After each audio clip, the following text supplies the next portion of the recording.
Rick Sallinger has died. He spent more than 30 years as a journalist on television in Denver, first here at 9 News and then decades at CBS 4. Rick leaves a legacy in the thousands of stories he carefully reported and in his son, our colleague, Mark Sallinger. Rick Sallinger was a tremendous competitor. His skill and experience were certainly intimidating to other journalists, but he was always gracious and kind. Navy pilot from a carrier.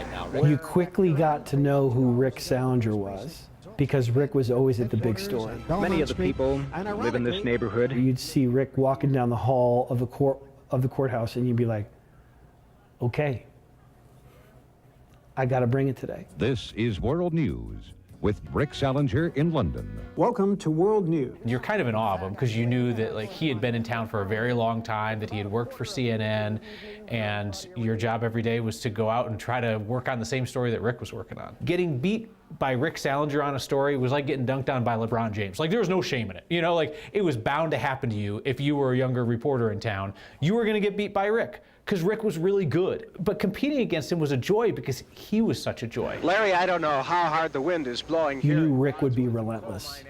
You knew that Rick would be passionate. You knew that Rick would ask all of the right questions. Because you were like, well, let's let him ask a bunch of questions and then just furiously write down those answers because you know they're going to be really smart questions. How did he know that? Where did he get that? You'd see him go off somewhere and you're just like, oh, where's he going? What does he know? All of that stuff that I'd wonder as a journalist.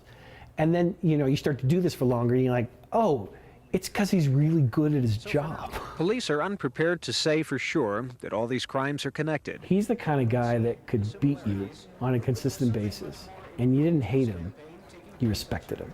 And he made the state better by being a journalist, which isn't always easy to do. And he did it.